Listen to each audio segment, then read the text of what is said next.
Hello everyone, this is Professor Pawan, and in this video we are going to discuss the third module of mechanics of materials, that is called bending stresses and shear stresses in beams. And as we already know, a beam is a structural element which basically takes the transverse loads or resisting loads or the loads which are perpendicular to the axis of the beam, neutral axis of the beam. Such elements we call them as beam elements.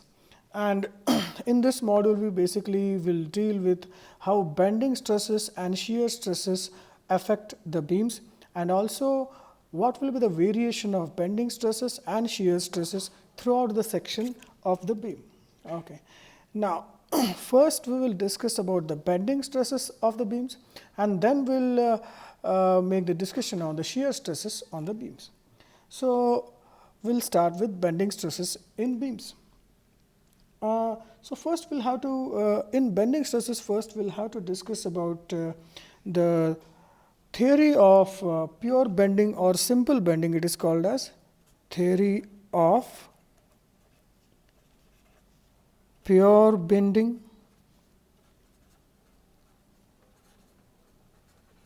theory of pure bending, or this is also called as simple bending.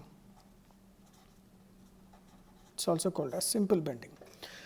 Now, let me give you the explanation of simple bending with the help of a simple illustration. Let there be a beam like this, or let us say the cutoff portion of a continuous beam, and let me draw its neutral axis like this.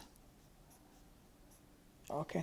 Now, let us assume that the section under consideration is this. This is a small section of the beam whose thickness is, let us say, dx. Okay. And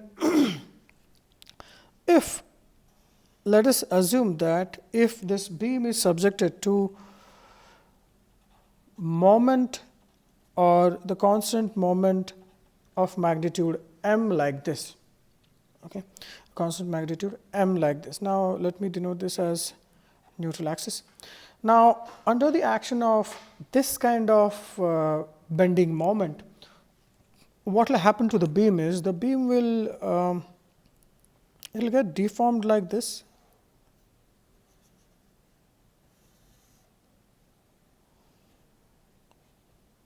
This beam will get deformed like this, and let me again draw the neutral axis and the sections. These are the sections and neutral axis. Okay. Okay. Now, here it's quite evident that the portion of beam which is above the neutral axis is subjected to compression, and the portion of beam which is below the neutral axis is subjected to tension. And basically we can say that the bending stresses are induced in the beam due to the applied bending moment. Now, we can quite evidently see here that the bending stresses are nothing but the combination of compressive stresses and tensile stresses here. Okay. Now, what is pure bending then, or pure bending or simple bending? The bending moment or the bending which is caused in a beam only due to the applied bending moment and not any other shear force.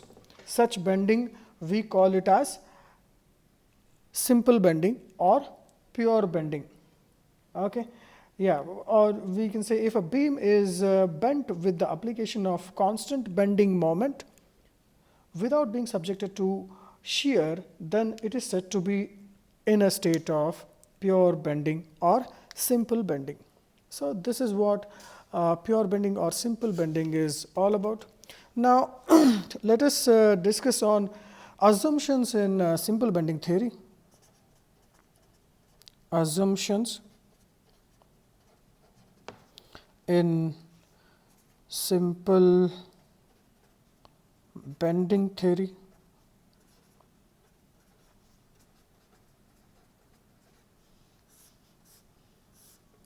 Okay. Now, the first assumption will be that the material of the beam will be homogeneous and isotropic. Material of beam is homogeneous and isotropic. Then, second assumption, the Young's modulus or modulus of elasticity E remains constant in tension and compression. This is the second assumption. Then we have the next assumption, which says the beam material obeys Hooke's law. The material of the beam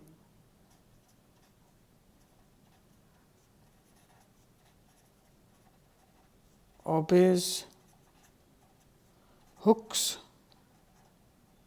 law. Then next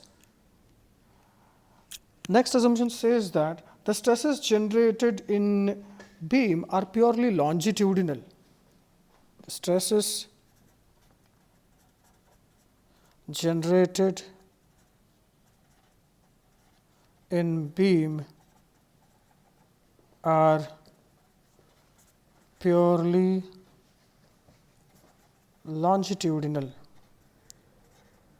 That is, it means the stresses are only along the longitudinal axis. That is, they can be either tensile or compressive, that which is the combination, the combination of which leads to the bending stresses. Next assumption says that the radius of curvature is very large compared to radius of curvature is very large compared to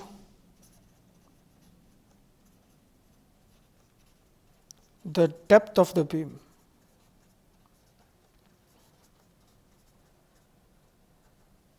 This is what the assumptions of bending theory are. These are the basic assumptions of bending theory. And yeah, there is one more very important assumption, which says that the sections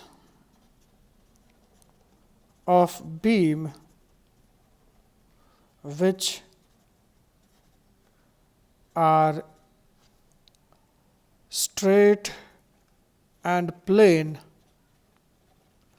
before bending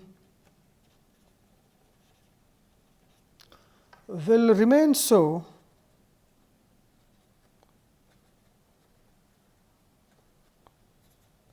after bending. This means that if, let us say, there is any section, let us say that there is a section like this, and if it's straight initially, even after bending, it will remain straight only. It will not get distorted like this. This will not happen. Okay. So this is what the last sixth assumption states. The section of beams which are straight and plane before bending will remain so even after bending. Okay. So this is about the introduction for theory of simple bending. Okay. This is the introduction for theory of simple bending, and in the next class we will discuss about the bending equation or the derivation of the general bending equation. Thank you.